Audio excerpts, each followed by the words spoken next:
Welcome to the Flat Track Factory. Let's get the bike ready for a 5th mile short track. Go-kart track, Carolina clay.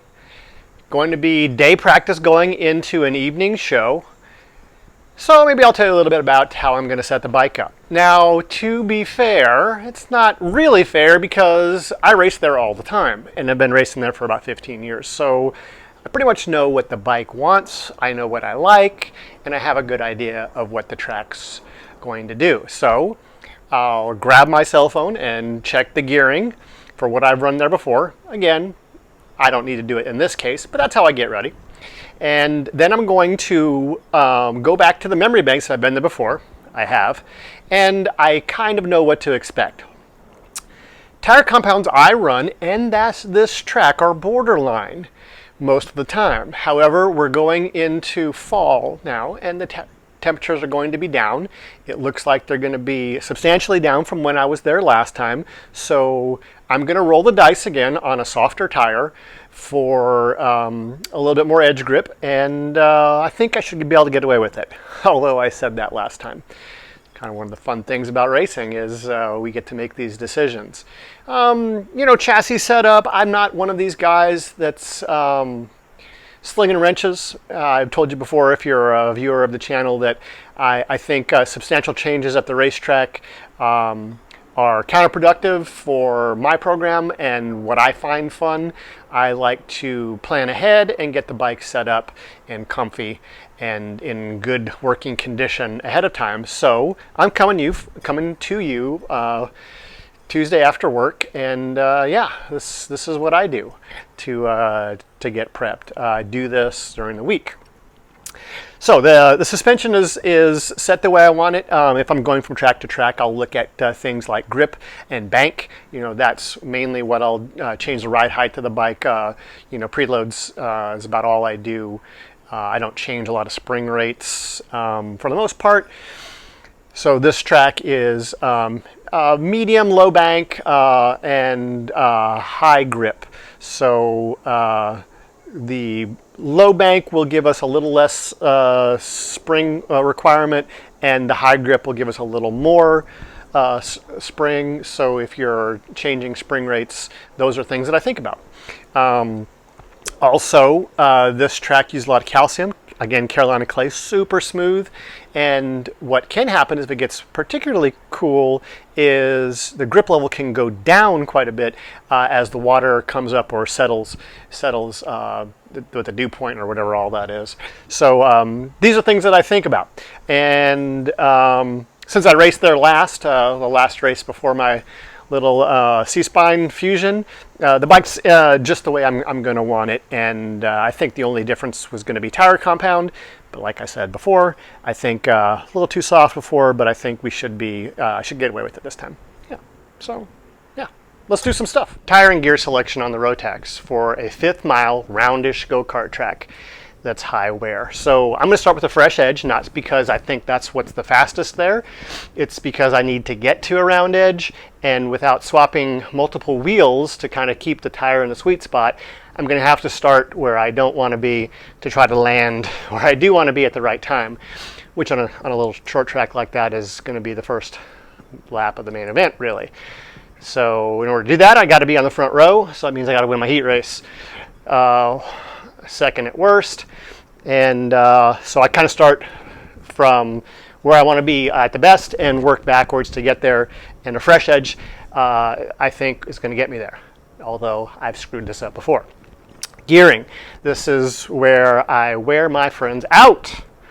They do not like the way I gear my bike, and this all starts with piston speeds, piston weights, and what the maximum possible is, and then adds on to that other factors. We are on the side of the tire almost the entire lap. The bike's never hooked up, and we make too much power as it is. So, as a traction control strategy, because I have a lot of torque with the Rotax build, is I don't need maximum revs. Boardable? Pit crew. So I can save the engine and make the bike a little softer, a little more manageable. when trying to put down power by overgearing the bike, and that sounds funny to people. They are used to now the 450, and if you're the lone Rotax out there, it stands out. Getting more and more Rotaxes back out now, so I'm oftentimes not the only one. Some parts of the country, there's a lot more. So yeah, I think that's pretty cool. But back to what I'm doing. I'm going to run a gear that's going to keep me about 1,500 revs below what the engine's actually capable of. Already we decided that max revs on a 600 Rotax sounds like you're lugging to people with the 450 ear now. So I'm going to be even below that. Then, just for fun, I'm going to move my soft limiter down and actually hit it, obviously kind of right before I'm rolling into the corner. Or right after I roll into the corner, sorry.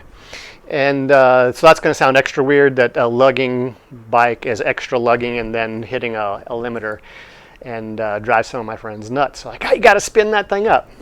We do not rev the Rotax, as you know. I say that all the time. Yeah, so let's do that.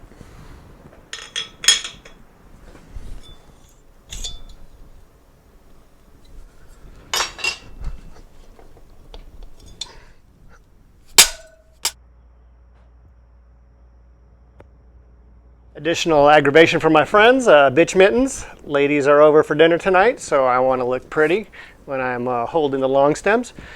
Yeah, so fun stuff that I do on the framer. You know, race to the calcium track last. You know, framers have a little more maintenance in some cases. If you want to keep them nice, I keep out the calcium dirt, so I clean that out, rinse it out, and get a light coat of oil. Sorry, I can't speak. And my chain prep, you all know that I don't clean or lube chains much at the track. I take them off, solvent soak, maybe even ATF if I'm lazy and just want to get the calcium off of it. That's a nice lazy trick. Then I lube it and pat it dry. So we're good to go on there. Brake pads looking good. Calipers nice and centered. Clean up the swing arm. Nut and bolt, shocks, make sure everything's good there. Check your end cap. So this is just kind of some things that I do. I like to clean up the bottom of the bike. I'm all about factory prep, so we're in good shape there. Now let's go ahead and get the wheel on.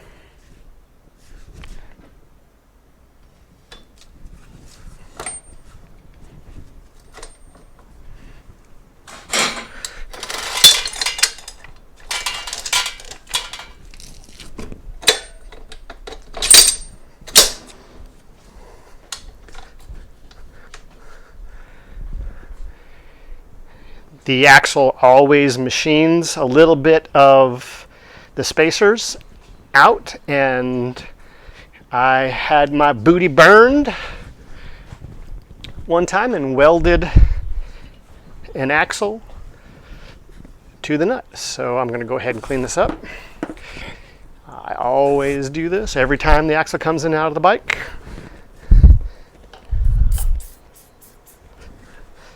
Always a little bit of shavings. Factory tip there.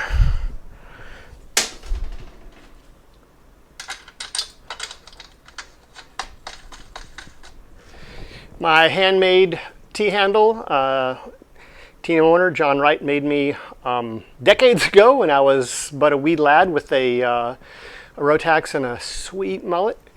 Yeah, so I use this tool here to make sure that my axle blocks are all the way forward. And how I use this is this fits nicely in the tooth there. Then I'll go ahead and tension the chain. Then I always take my fingers and verify that the axle blocks are flush and square into the swing arm. Then I'll scoop back and eye down the chain just to make sure nothing crazy's happened. Like I spun my adjusters when I was cleaning. It looks pretty good. And then I'll go ahead and put in Guten tight torque.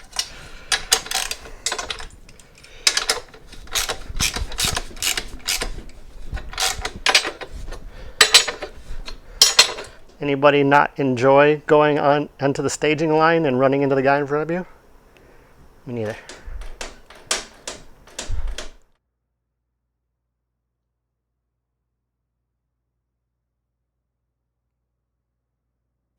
There's an abbreviated tire and gearing selection on a small clay short track for the Rotax. Do me a favor though. On the back end, I can see 80% of you are not subscribed to the channel. Do us a favor, hit the subscribe button, hit the bell notification, like the video, and if you're really crazy, there's a link to the channel's PayPal in the description if you'd like to support the channel financially. Thanks for watching.